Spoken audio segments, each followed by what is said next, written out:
Meet the editors. ചോദ്യം ഇതാണ്, vote വെട്ടിയതു.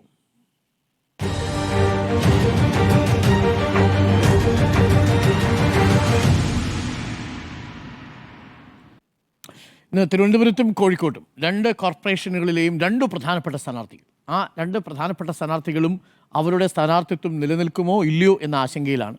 അതിൽ കോഴിക്കോട് കോർപ്പറേഷനിൽ കുറച്ച് ഗുരുതരമാണ് കാര്യം. വോട്ടർ പട്ടികയിലേ പേരില്ല VM വിനുവിന്. 2020 ഇല്ല, ഇപ്പോൾ 2025 ഇല്ല.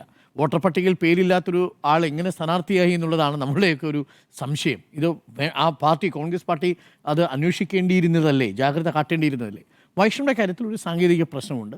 അതിപ്പോൾ കോടതിയുടെ ഉത്തരവിനെ തുടർന്ന് ഹിയറിംഗ് ഇന്ന് കഴിഞ്ഞിരിക്കുന്നു. ആത്മവിശ്വാസത്തിലാണ് വൈഷ്ണവ്. മറുഭാഗത്ത് പരാതി കൊടുത്ത ധനേഷും ആത്മവിശ്വാസത്തിലാണ്. വോട്ട് വെട്ടി എന്നൊരു ആരോപണം നിലനിൽക്കുമോ? വോട്ട് വെട്ടി എന്ന ആരോപണത്തിന് യാതൊരു നിലനിൽക്കാനുള്ള സാധ്യതയുമില്ല. വിവരക്കേട് കൊണ്ട് വോട്ട് പോയി എന്നുള്ളതാണ് ഇതിനകത്തെ അടിസ്ഥാനപരമായ പ്രശ്നം. വെറും വിവരക്കേടാണ്. നൂറുകണക്കിന് ആയിരക്കണക്കിന് സ്ഥാനാർത്ഥികൾ, കോഴിക്കോട് തിരുവനന്തപുരം രണ്ടും നൂറുകണക്കിന് ആയിരക്കണക്കിന് സ്ഥാനാർത്ഥികൾ മത്സരിക്കുമ്പോൾ ഇത്തരം പാകപ്പിഴകൾക്ക് സ്വാഭാവികമായും സംഭവിക്കാം. ഇപ്പോൾ 140 നിയോജക മണ്ഡലങ്ങളിലേക്ക് MLA മാർ മത്സരിക്കുമ്പോൾ പോലും ഇത് അവസാന നിമിഷം വലിയ ചലഞ്ചായി വരികയൊക്കെ ചെയ്ത ഒരുപാട് സംഭവങ്ങൾ നമ്മുടെ മുമ്പിലുണ്ട്. അത് അവസാനം കോടതി പോവുകയൊക്കെ ചെയ്തിട്ടുണ്ട്. പക്ഷേ ഇതിനകത്ത് അടിസ്ഥാനപരമായി എന്താണ് കുഴപ്പം? തിരുവനന്തപുരത്ത് ഒരു CPMൻ്റെ കോട്ടയായിട്ടുള്ള ഒരു വാർഡ് പിടിക്കാനായിട്ട് ഒരു ചെറുപ്പക്കാരിയായ ഒരു സ്ത്രീ, ഒരു KSUവിൻ്റെ നേതാവ് വൈഷ്ണവി വരുന്നു. അത് മുട്ടട വാർഡാണ്. 400 വോട്ടിന് അവിടെ CPM സ്ഥിരമായി ജയിക്കുന്ന, CPMൻ്റെ കാലാകാലങ്ങളായി അവർ ജയിക്കുന്ന ഒരു സ്ഥലമാണ്. അവിടെ ഒരു സ്ഥാനാർത്ഥി വരുമ്പോൾ എന്താണ് നിയമം പറയുന്നത്? Section 9 Kerala panchayat Raj act. ഇവിടെ തന്നെ ഈ സ്ഥാനാർത്ഥി താമസിക്കണമെന്നുള്ളതിന് ഒരു നിയമപരമായ ബാധ്യതയില്ല. അങ്ങനെ വേണ്ട, കോർപ്പറേഷനിൽ എവിടെയെങ്കിലും താമസിച്ചാൽ മതി. അങ്ങനെ ഇരിക്കെയാണ് ഈ മുട്ടട വാർഡിലെ ഈ ഒരു അഡ്രസ്സിൻ്റെ പേരിലുള്ള ഈ തർക്കങ്ങൾ മുഴുവൻ ഉണ്ടാകുന്നത്. ഞാൻ മനസ്സിലാക്കുന്നതനുസരിച്ച് ഇദ്ദേഹം ഈ കോൺഗ്രസിൻ്റെ സ്ഥാനാർത്ഥി വൈഷ്ണവി അവിടെ താമസിച്ചിരുന്ന ആളാണ്. വൈഷ്ണവ് സുരേഷ് അവിടെ താമസിച്ചിരുന്ന ആളാണ്. വൈഷ്ണവ് സുരേഷ് അവിടെ താമസിച്ചിരുന്നു. 7 വർഷങ്ങൾക്ക് മുമ്പ് മറ്റൊരു സ്ഥലത്തേക്ക് താമസം മാറി. പക്ഷേ കുടുംബ വീട് അവിടെയാണ്. അവർക്ക് നേരത്തെ തന്നെ അവിടെ വോട്ടുണ്ടായിരുന്നതാണ്. ഇതെല്ലാം ശരിയാണ്. പക്ഷേ നമ്മുടെ നിയമപ്രകാരം നിങ്ങളൊരു സ്ഥലത്ത് വോട്ടറായിരിക്കണമെങ്കിൽ, കാൻഡിഡേറ്റ് അല്ല, വോട്ടറായിരിക്കണമെങ്കിൽ നിങ്ങളവിടെ 6 മാസമെങ്കിലും താമസിച്ചിരിക്കണം. 6 മാസത്തിന് മുമ്പ് നിങ്ങളവിടെ നിന്ന് വിട്ടുപോയിട്ടുണ്ടെങ്കിൽ, നിങ്ങൾ വേറൊരിടത്താണ് താമസിക്കുന്നതെങ്കിൽ നിഷ്പ്രയാസം അതങ്ങ് മാറ്റിയേ പോരെ. ഇത് ശ്രദ്ധിച്ചില്ല എന്നുള്ളതാണ് ഞാൻ മനസ്സിലാക്കുന്ന ഒരു കാര്യം. വൈഷ്ണവ് സുരേഷിനോട് അരുൺ ചോദിക്കുമ്പോൾ അവിടെ തന്നെയാണോ താമസമെന്ന് ചോദിക്കുമ്പോൾ കൃത്യമായ മറുപടിയില്ല. അവിടെ അല്ലല്ലേ താമസിക്കുന്നത്, അവിടെ അല്ല. പക്ഷേ ഇതിനകത്തുള്ളൊരു ഒരു ആവശ്യവുമില്ലാതെ ഒരു വിവാദത്തിൽ പോയി വെട്ടിലായിപ്പോയി എന്നുള്ളതാണ്. അവിടെ താമസിക്കേണ്ട നിർബന്ധമില്ല വൈഷ്ണവ് സുരേഷിന്. അത് അവർക്ക് തിരുവനന്തപുരം കോർപ്പറേഷനിൽ എവിടെ താമസിച്ചിരുന്നാലും ഈ പ്രശ്നം ഉണ്ടായിരുന്നില്ല. ഇനിയാണ് അതിനകത്ത് TCയുടെ തമാശകൾ വരുന്നത്. 18/564 സുധാഭവൻ മുട്ടട, ഇതാണ് അഡ്രസ്സ്. 18/564 താമസിക്കുന്നത് വേറൊരാളാണ്. അത് വേറൊരു വീടാണ്, സുധാഭവനുമല്ല. അപ്പോൾ ഈ 18/564 എങ്ങനെ വന്നു എന്ന് ചോദിച്ചാൽ 3/564 എന്ന് പറഞ്ഞ് വേറൊരു TC ഉണ്ട്. ആ TCയിലാണ് വൈഷ്ണവ് സുരേഷ് ശരിക്കും താമസിക്കുന്നത്. അത് വേറൊരു വാർഡിലാണ്, കുറച്ച് കിലോമീറ്ററുകൾ അപ്പുറം, അമ്പലമുക്ക്. അപ്പോൾ എഴുതിയപ്പോൾ മാറിപ്പോയതാണ്. സ്വന്തമായൊരു വീടുണ്ട്. ആ വീട്ടിലെ TC നമ്പർ 3/564. ഇത് പഴയ വീടാണ്. അപ്പോൾ ഉള്ള ഒരു വീടിൻ്റെ ഓർമ്മയിൽ അപ്പോൾ നമുക്ക് കണക്ഷൻ വളരെ ക്ലിയറാണ്. 18/564 എഴുതിപ്പോയി. 18ആണ് വാർഡ് നമ്പർ. മുട്ടട വാർഡ് 18ആണ്. ഞാൻ എൻ്റെ അടുത്താണ് താമസിക്കുന്നത്. 18ആണ്. 564 എന്നുള്ളത് അവരുടെ ശരിക്കുള്ള ഇപ്പോൾ അവർ താമസിക്കുന്ന വീട്ടിലെ ബാക്കി നമ്പറാണ്. ഇതാണ് സംഭവം. ഇതെല്ലാവർക്കും വളരെ ക്ലിയർ ആയിട്ട് മനസ്സിലായി. അപ്പോൾ സത്യത്തിൽ വൈഷ്ണവ് സുരേഷിന് അവിടെ വോട്ടറായിരിക്കാൻ അധികാരമുണ്ടോ? ഇല്ല എന്നുള്ളതാണ് എൻ്റെ സത്യം. പക്ഷേ ഇതിൻ്റെ പേരിൽ നമ്മൾ വാശി പിടിക്കേണ്ട കാര്യമുണ്ടോ? ഈ എല്ലാവർക്കും അറിയാവുന്ന ഒരു കാര്യമാണ്, ഒരു സ്ഥാനാർത്ഥിയെ കൊണ്ടുവരാൻ ശ്രമിക്കുമ്പോൾ ഇത്തരം ഒരുപാട് പ്ലാനിങ്ങുകൾ ഉണ്ടാവുക. 6 മാസം മുമ്പേ അവരെ ഒരിടത്ത് കൊണ്ട് താമസിപ്പിക്കുക. എനിക്ക് തന്നെ അറിയാവുന്ന ഈ മുട്ടട തൊട്ടടുത്തുള്ള വാർഡുകളിലൊക്കെ വളരെ വാശിയേറിയ മത്സരം നടക്കുന്ന, BJPയും CPM തമ്മിലൊക്കെ മത്സരം നടക്കുന്ന തൊട്ടടുത്ത വാർഡുകളിലൊക്കെ സ്ഥാനാർത്ഥികളെ 6 മാസം മുമ്പേ അവിടെ കൊണ്ടുവരിക, വാടകയ്ക്ക് വീടെടുത്ത് താമസിപ്പിക്കുക, ഇങ്ങനെയൊക്കെ പ്ലാനിങ് നടക്കുന്ന സ്ഥലങ്ങളൊക്കെ ഉണ്ട്. എവിടോ ആയിക്കോട്ടെ, ഒരു ഫെയർ ആയിട്ടുള്ളൊരു മത്സരം, ഒരു ശക്തമായ മത്സരം നടക്കണ്ടേ, അതങ്ങ് സമ്മതിച്ചു കൊടുക്കുന്നതിൽ പ്രശ്നമുണ്ടോ എന്ന് ചോദിച്ചാൽ അത് മറ്റേ പാർട്ടിയുടെ ഒരു ദയാദാക്ഷിണ്യത്തിൽ മാത്രമാണ്. നിങ്ങൾക്കൊരു ഫെയർ പ്ലേ ഇങ്ങനെ വേണമെന്ന് പറയാൻ പറ്റില്ല. 6 മാസം താമസിച്ചിരിക്കണം അവിടെ എന്നുള്ളത് ഒരു നിയമപരമായ ബാധ്യതയാണെങ്കിൽ ഈ സ്ഥലത്ത് സ്ഥാനാർത്ഥി താമസിച്ചിട്ടില്ല എന്ന് അവർ തന്നെ ഉറപ്പിച്ച് പറയാത്തൊരു സ്ഥലം നമുക്കിത് മനസ്സിലാവുന്ന കാര്യം. എന്ന് മാത്രമല്ല, ഞാൻ നേരത്തെ പറഞ്ഞതുപോലെ എഴുതിയപ്പോൾ തെറ്റായി എഴുതിയത് ശരിക്കുള്ള വീടിൻ്റെ TC നമ്പറിൻ്റെ ഒരു കഷ്ണമാണെന്ന്. ഇതിൽ കൂടുതൽ എന്താ തെളിവ് വേണ്ടത്? അപ്പോൾ വിവരക്കേട് കൊണ്ട് മണ്ടത്തരം കൊണ്ട് ചെയ്തു വെച്ച ഒരു കാര്യമാണിത്. അടുത്തത് നമ്മൾ കോഴിക്കോടേക്ക് പോയാലോ. കോഴിക്കോട് VM വിനു, അദ്ദേഹത്തിന് നിയമസഭാ തിരഞ്ഞെടുപ്പും പഞ്ചായത്ത് തിരഞ്ഞെടുപ്പും അതുപോലെ തന്നെ ലോക്സഭാ തിരഞ്ഞെടുപ്പിനും നാമനിർദ്ദേശ വോട്ടർ പട്ടികകൾ പലതാണ് എന്ന് അറിയാമോ എന്ന് എനിക്ക് സംശയം. അതോ കോൺഗ്രസ്സുകാർക്ക് അറിയാത്തതാണോ? 2020 താൻ വോട്ട് ചെയ്തെന്ന് അദ്ദേഹം ഉറപ്പിച്ച് പറയുകയാണ്. സത്യത്തിൽ അദ്ദേഹത്തിൻ്റെ ഓർമ്മ കുറച്ച് പറ്റിച്ചായിരിക്കും. എപ്പോഴും 2020 കഴിഞ്ഞ എല്ലാ തവണയും പഞ്ചായത്ത് തിരഞ്ഞെടുപ്പ് കഴിഞ്ഞ് ഒരു 3-4 മാസം കഴിയുമ്പോഴാണ് നിയമസഭാ തിരഞ്ഞെടുപ്പ് വരുന്നത്. ഇതിന് രണ്ടിനും 2 വോട്ടർ പട്ടികയാണ് നമ്മുടെ നാട്ടിൽ. അതായത് നിങ്ങൾ പഞ്ചായത്ത് തിരഞ്ഞെടുപ്പിൽ എത്രയോ തവണ നമ്മൾ കണ്ടിട്ടുണ്ട്. പഞ്ചായത്ത് തിരഞ്ഞെടുപ്പിൽ വോട്ട് ചെയ്തതിൻ്റെ ധൈര്യത്തിൽ നിയമസഭാ തിരഞ്ഞെടുപ്പിൽ വന്നിട്ട് പറയും ഞാൻ കഴിഞ്ഞ തവണ വോട്ട് ചെയ്താണല്ലോ, എൻ്റെ പേരെന്താ കാണാത്തത്? അത് കാണില്ല. കാരണം ഇത് 2 വോട്ടർ പട്ടികയാണ്.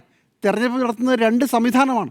പാർലമെൻറ്റ് തിരഞ്ഞെടുപ്പും നിയമസഭാ തിരഞ്ഞെടുപ്പും നടത്തുന്നത് കേന്ദ്ര തിരഞ്ഞെടുപ്പ് കമ്മീഷൻ്റെ കീഴിൽ സംസ്ഥാനത്ത് വേറൊരു സംവിധാനമാണ്. ആ സംവിധാനത്തിൻ്റെ പേര് ചീഫ് ഇലക്ടറൽ ഓഫീസർ എന്നാണ്. അതേസമയം പഞ്ചായത്ത് തിരഞ്ഞെടുപ്പ് നടത്തുന്നതോ അത് സ്റ്റേറ്റ് ഇലക്ഷൻ കമ്മീഷനാണ്. ഇതിന് രണ്ടിനും 2 വോട്ടർ പട്ടികയാണ്. ഈ വോട്ടർ പട്ടികയുടെ വ്യത്യാസം, ഈ തിരഞ്ഞെടുപ്പ് നടത്തുന്ന സംവിധാനത്തിൻ്റെ വ്യത്യാസം മനസ്സിലാക്കാതെ VM വിനു പറഞ്ഞു പോയതാണ് ഇന്നത്തെ കാര്യം. അദ്ദേഹം പറഞ്ഞതിൽ ഉറച്ചു നിൽക്കുകയാണെങ്കിൽ അത് കള്ളവോട്ടായി പോകും. കാരണം 2020 വോട്ടർ പട്ടിക ഇപ്പോൾ പുറത്തു വന്നിട്ടുണ്ട്. അതിനകത്ത് VM വിനുവിൻ്റെ പേരില്ല. VM വിനു സാറിന് തെറ്റിപ്പോയതാണ്. അദ്ദേഹം വോട്ട് ചെയ്തത് അതിനുശേഷം കുറച്ച് മാസങ്ങൾക്ക് ശേഷമുള്ള നിയമസഭാ തെരഞ്ഞെടുപ്പിലായിരിക്കാനേ സാധ്യതയുള്ളൂ. അല്ലെങ്കിൽ വരട്ടെ. പക്ഷേ ഈ 2 സ്ഥാനാർത്ഥികളെ മാറ്റി നിർത്തിയാൽ VM വിനു അറിയപ്പെടുന്ന ഒരു സാംസ്കാരിക പ്രവർത്തകനാണ്, സിനിമാ സംവിധായകനാണ്. അദ്ദേഹത്തിന് ഇതിൻ്റെ നെറ്റിക്രിറ്റീസ് അറിഞ്ഞുകൊള്ളണമെന്നില്ല. അതുപോലെ തന്നെയാണ് മുട്ടട വാർഡിലെ കോൺഗ്രസിൻ്റെ സ്ഥാനാർത്ഥി വളരെ ചെറുപ്പക്കാരിയായ ഈ തെരഞ്ഞെടുപ്പ് രംഗത്തേക്ക് സജീവമായി വരുന്നതാണ്. ഇതാരാണ് ശ്രദ്ധിക്കേണ്ടത്? ഇത് കോൺഗ്രസ് പാർട്ടിയാണ്. ഒരു നാട്ടിൽ തെരഞ്ഞെടുപ്പ് നടക്കുമ്പോൾ രാഷ്ട്രീയ പാർട്ടികൾ ചെയ്യുന്ന ചില അടിസ്ഥാനപരമായ ജോലികളുണ്ട്. ഒന്ന്, വോട്ടർ പട്ടിക വായിച്ചു നോക്കുക. വോട്ടർ പട്ടികയിൽ നമ്മുടെ ആളുകളുടെയൊക്കെ പേരുണ്ടോ എന്ന് പരിശോധിക്കുക. ഏതെങ്കിലും വോട്ടുകൾ പോയിട്ടുണ്ടോ എന്ന് നോക്കുക. ഇനി ഇരട്ട വോട്ടുകളുണ്ടോ എന്ന് പരിശോധിക്കുക. എതിർകക്ഷിയുടെ വോട്ടുകൾ ഏതെങ്കിലും മരിച്ചു പോയിട്ട് അങ്ങനെ തന്നെ കിടക്കുന്നുണ്ടെങ്കിൽ അത് വെട്ടിമാറ്റുക. ഇവരാരെങ്കിലുമൊക്കെ എക്സ്ട്രാ കൊണ്ടുവന്ന് ചേർത്തിട്ടുണ്ടെങ്കിൽ, ഇവിടെ ആളെ കൂട്ടാനായിട്ട് വേറൊരു മണ്ഡലത്തിൽ നിന്ന് കൊണ്ടുവന്നിട്ടുണ്ടെങ്കിൽ അത് ചലഞ്ച് ചെയ്യാനുള്ള സംവിധാനം ഉണ്ടാക്കുക. ഇതൊക്കെയാണ് ഒരു രാഷ്ട്രീയ പാർട്ടി തെരഞ്ഞെടുപ്പിന് മുമ്പ് നടക്കേണ്ട മുന്നൊരുക്കങ്ങൾ. ഈ മുന്നൊരുക്കങ്ങൾ നടത്തിയില്ല കോൺഗ്രസ് പാർട്ടി എന്നുള്ളതാണ് അടിസ്ഥാനപരമായ വിഷയം.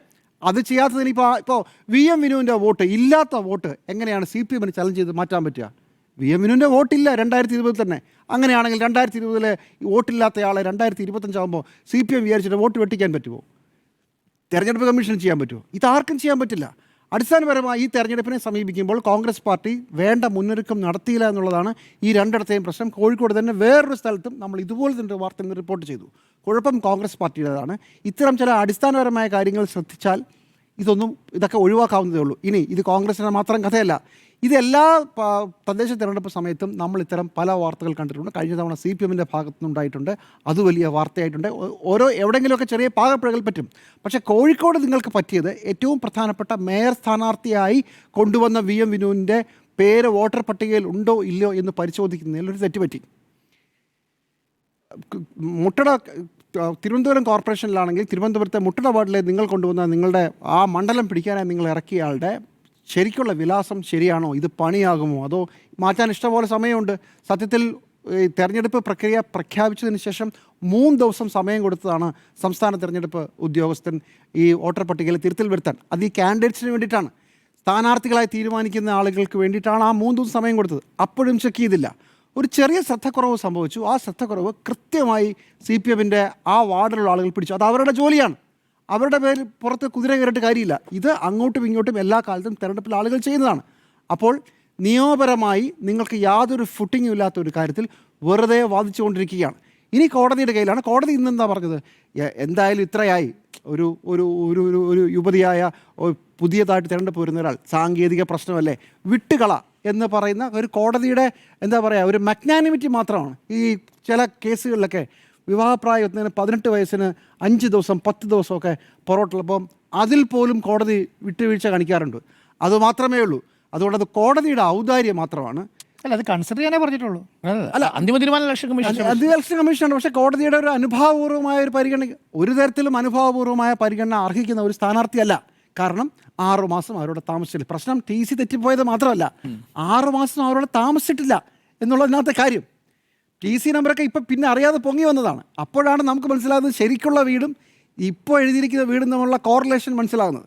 അപ്പോൾ അതുകൊണ്ട് ഈ കാര്യത്തിൽ ഞാൻ സ്ഥാനാർത്ഥികളെ അല്ല കുറ്റം പറയുക, വി എം വിനുവിനെ പ്രത്യേകിച്ചും ശ്രദ്ധിക്കേണ്ടത് കോൺഗ്രസ് പാർട്ടിയായിരുന്നു. ഒരു തെരഞ്ഞെടുപ്പിൽ നടത്തേണ്ട അടിസ്ഥാനപരമായ മുന്നൊരുക്കങ്ങൾ നടക്കാതെ പോയതുകൊണ്ട് ഇത്രയല്ലേ സംഭവിച്ചുള്ളൂ എന്ന് മാത്രം ആശ്വസിക്കുക. വോട്ട് വെട്ടിയതോ എന്നുള്ളതാണ് ചോദ്യം. വോട്ട് വെട്ടിയതല്ല, വെട്ട് സ്വയം ഏറ്റതാണ് എന്നതാണ് എൻ്റെ അഭിപ്രായം. എനിക്ക് ഇവിടുത്തെ നമ്മുടെ ഈ കോൺഗ്രസ്സിലെ ചില നേതാക്കളോട് പറയാനുള്ളത്, പ്രത്യേകിച്ച് ഈ വാർഡ് തെരഞ്ഞെടുപ്പിൻ്റെയൊക്കെ തദ്ദേശ തെരഞ്ഞെടുപ്പിൻ്റെയൊക്കെ ചുമതലയുള്ള കോൺഗ്രസ് നേതാക്കളോട് പറയേണ്ട ഒരു കാര്യം, അല്ല ഇടത് നേതാക്കളോട് പറയേണ്ടത്, കോൺഗ്രസിനോട് പറഞ്ഞിട്ട് പ്രത്യേകിച്ച് കാര്യമില്ല. കാരണം കോഴിക്കോട് കോർപ്പറേഷനിലെ കാര്യം തന്നെ ഞാൻ പറയാം എന്താണ് സംഭവിച്ചതെന്ന്. ഇടത് നേതാക്കളുടെ പ്രത്യേക ശ്രദ്ധയ്ക്ക്, നിങ്ങളുടെ അടുത്ത രാഷ്ട്രീയ ഉത്തരവാദിത്വമായി ചില തദ്ദേശ തെരഞ്ഞെടുപ്പുകളിൽ മത്സരിക്കുന്ന കോൺഗ്രസ് സ്ഥാനാർത്ഥികളുടെ പേര് വോട്ടർ പട്ടികയിലുണ്ടോ എന്നുള്ള വിവരം നിങ്ങളെങ്കിലും ഒന്ന് ജാഗ്രതയോടുകൂടി ഇരുന്ന് ഉണ്ടോ ഇല്ലയോ എന്നുള്ള കാര്യം ഉറപ്പുവരുത്തേണ്ടതാണ് എന്ന് ഞാൻ അറിയിക്കുന്നു. ഇതില്ലെങ്കിൽ ഇത് CPM-ഉം ഇടതുപക്ഷവും ഒക്കെ ഇടപെട്ടാണ് തങ്ങളുടെ വോട്ടർ പട്ടികയിൽ നിന്ന് പേര് നീക്കം ചെയ്തിരുന്ന ആരോപണം നിങ്ങൾ വെറുതെ കേൾക്കേണ്ടി വരും. കോഴിക്കോട് കോർപ്പറേഷൻ്റെ കഥ അതാണ് പറയുന്നത്. VM വിനുവിൻ്റെ ഒരു പുതിയ സിനിമയുടെ പേര് കുട്ടിമാമ എന്നാണെന്ന് തോന്നുന്നു. കുട്ടിമാമ എന്നല്ല, പേര് മാറ്റണം, വെട്ടിമാമ എന്നല്ല, ആ വെട്ട് സ്വയം ഏറ്റുവാങ്ങി എന്നുള്ളതാണ് പൊട്ടിമാമ എന്നായി മാറിയിരിക്കുന്നു. പ്രിയപ്പെട്ട VM വിനു, താങ്കളൊരു മികച്ച സിനിമാ സംവിധായകനായിരിക്കും. പക്ഷേ തദ്ദേശ തെരഞ്ഞെടുപ്പിൽ ഒരു കോർപ്പറേഷൻ്റെ മേയർ സ്ഥാനാർത്ഥിയായിട്ട് നിൽക്കുമ്പോൾ നാമനിർദ്ദേശ പത്രികയിൽ മിനിമം അറിഞ്ഞിരിക്കേണ്ടൊരു കാര്യമുണ്ട്. ആ കാര്യം പോലും VM വിനു ശ്രദ്ധിക്കാതെ പോയി. നാമനിർദ്ദേശ പത്രിക സമർപ്പിക്കുന്ന സമയത്ത് ആ പത്രികയിൽ 5-ാമത്തെ പ്രധാനപ്പെട്ട കാര്യം ഞാനൊന്ന് വായിക്കാം. വോട്ടർ പട്ടികയിലുള്ള സ്ഥാനാർത്ഥിയുടെ നമ്പരും നിയോജക മണ്ഡലവും പഞ്ചായത്തും സംബന്ധിച്ച വിവരങ്ങൾ. ഇത് VM വിനു എന്താണ് പൂരിപ്പിച്ചതെന്ന് എനിക്കൊരു പിടിയും കിട്ടുന്നില്ല. VM വിനു 2020 തദ്ദേശ തെരഞ്ഞെടുപ്പിൻ്റെ വോട്ടർ പട്ടികയിലില്ല. അങ്ങനെയാണെങ്കിൽ 2020 വോട്ടർ പട്ടികയിൽ ആ പേരുണ്ട് എന്ന് കരുതി ആ നമ്പർ വേണമെങ്കിൽ കൊടുക്കാം. 2025 വോട്ടർ പട്ടികയിലും അന്തിമ ലിസ്റ്റിലും ഇല്ല, കരടിലും ഇല്ല, സപ്ലിമെൻറ്റിലും ഇല്ല. അപ്പോൾ പിന്നെ താങ്കൾ നാമനിർദ്ദേശ പത്രിക കൊടുക്കാൻ വേണ്ടി കരുതി വെച്ചിരുന്ന വോട്ടർ പട്ടിക ഏതാണ്? ഞാൻ മനസ്സിലാക്കുന്നത്, ഭയപ്പെടുന്നത് നിയമസഭാ ലോക്സഭാ തെരഞ്ഞെടുപ്പിൻ്റെ വോട്ടർ പട്ടികയാണെന്നാണ്.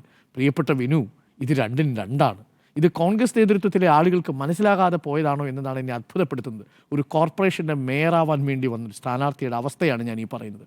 നമ്മൾക്ക് രാഷ്ട്രീയ സാക്ഷരത എല്ലാവർക്കും വേണമെന്ന് നിർബന്ധമൊന്നുമില്ല. പക്ഷേ തെരഞ്ഞെടുപ്പിൽ മത്സരിക്കുന്ന സമയത്ത് മിനിമം അതൊരു പാഠ്യപദ്ധതിയായി തന്നെ പാർട്ടിക്കാർ കൊടുക്കേണ്ടതാണ്. അത് പാർട്ടി ക്ലാസുകൾ വഴിയെങ്കിലും ബോധ്യപ്പെടുത്തണം. എന്താണ് തദ്ദേശ തെരഞ്ഞെടുപ്പ്, എന്താണ് നാമനിർദ്ദേശ പത്രിക, അതിൽ മിനിമം വേണ്ടുന്ന കാര്യങ്ങൾ എന്താണ്.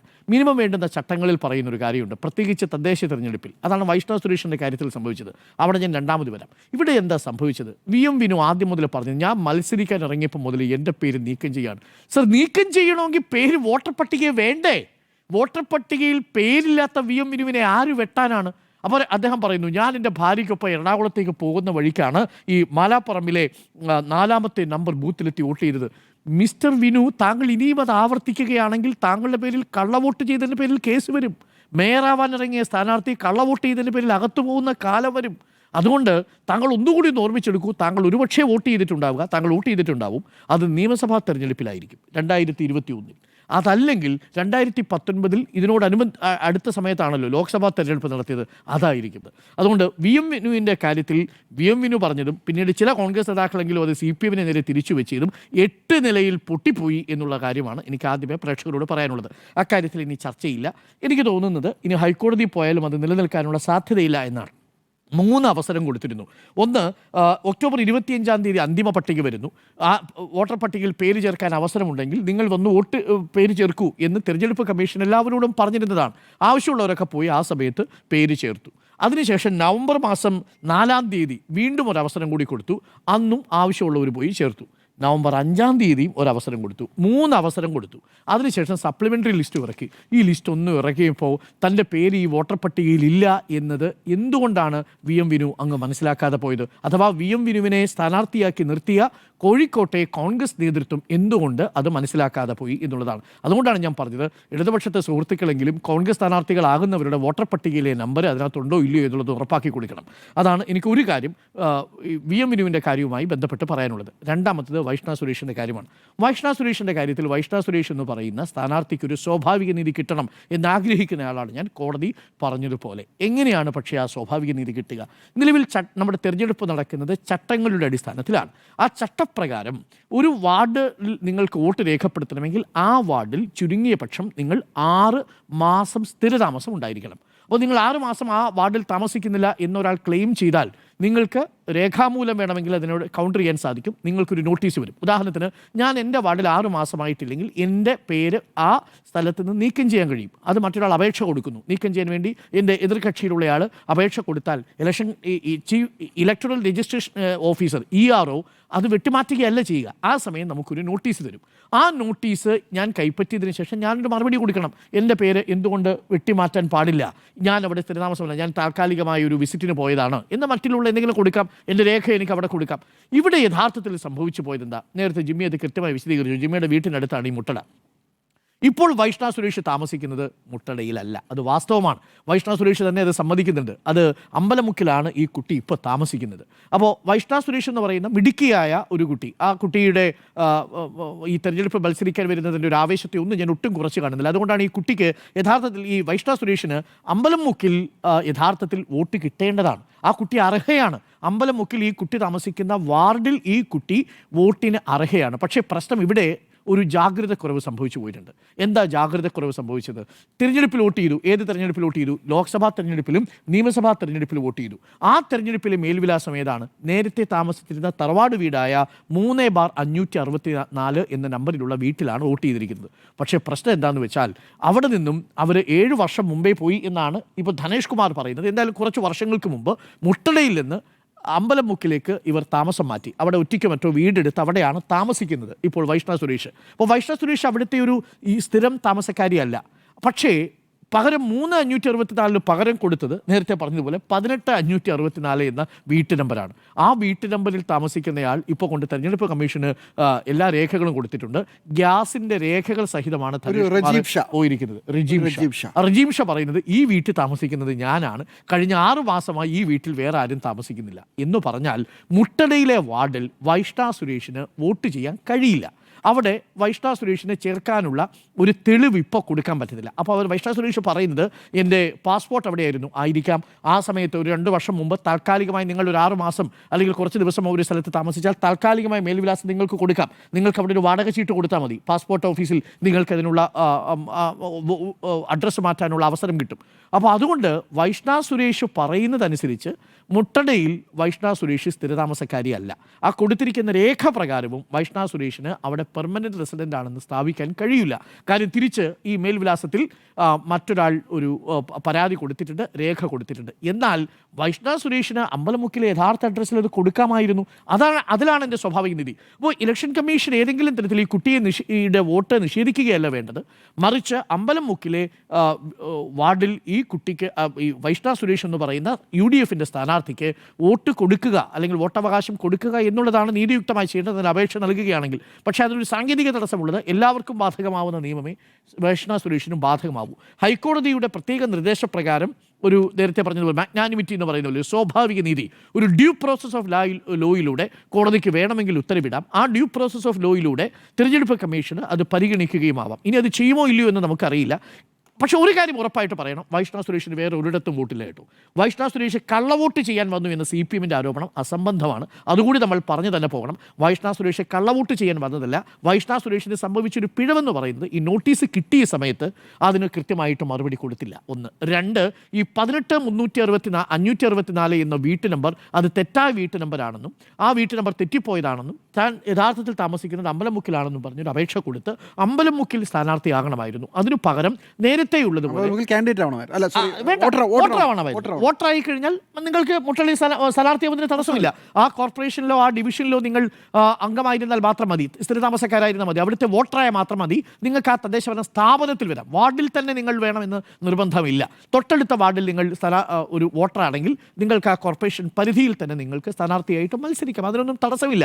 അപ്പോൾ അവിടെ അത് സംഭവിച്ചൊരു ജാഗ്രത കുറവാണ്. അതുകൊണ്ട് ഏതെങ്കിലും തരത്തിലൊരു പാർട്ടി ഇടപെട്ട് വോട്ട് വെട്ടിയതല്ല എന്നുള്ളതാണ് നമ്മൾ മനസ്സിലാക്കുന്നത്. എന്നാൽ അതേസമയം CPM പറയുന്ന പോലെ ഒരു കള്ളവോട്ട് ചെയ്യാനുള്ള ഉദ്ദേശം വൈഷ്ണയ്ക്ക് ഉണ്ടായിരുന്നു എന്ന് ഞാൻ വിശ്വസിക്കുന്നില്ല. അതല്ല അവിടെ സംഭവിച്ചു പോയത്, ഒരു ജാഗ്രത കുറവാണ്. പക്ഷേ വൈഷ്ണവ് സുരേഷിനെ പോലെ മറ്റ് അനേകം 20, 20, 24, 21, 22, 23 വയസ്സുള്ള സ്ഥാനാർത്ഥികൾ, 21 വയസ്സാണ് മിനിമം വേണ്ടുന്ന വയസ്സ്. ആ 21 വയസ്സ് കഴിഞ്ഞ് നിരവധി സ്ഥാനാർത്ഥികൾ മത്സരിക്കാൻ വരുമ്പോൾ അവരുടെ ആവേശം കെടുത്തുന്നതാകരുത് നമ്മൾ നമ്മളുടെ നിലപാട് എന്നതുകൂടി ഞാൻ കൂട്ടിച്ചേർക്കുന്നു. അപ്പോൾ വൈഷ്ണവ് സുരേഷ് ഇപ്പോൾ താമസിക്കുന്ന സ്ഥലത്ത് നീതിയുക്തമായി ഒരു അവസരം കൂടി കൊടുക്കുക, അവർക്ക് വോട്ട് ചെയ്യാനുള്ള ഒരു അവകാശം കൊടുത്ത് സ്ഥാനാർത്ഥിയായി അവർ മത്സരിക്കട്ടെ. വിജയിക്കുമോ പരാജയപ്പെടുമോ എന്നുള്ളത് രണ്ടാമത്തെ കാര്യമാണ്. അതൊരു ഇടത് കോട്ടയാണ് മുട്ടടയിലെ വാർഡ്. 300 വോട്ടിൻ്റെ വ്യത്യാസത്തിൽ അവർ ഇടത് സ്ഥാനാർത്ഥി വിജയിച്ചുകൊണ്ടിരിക്കുന്നതാണ്.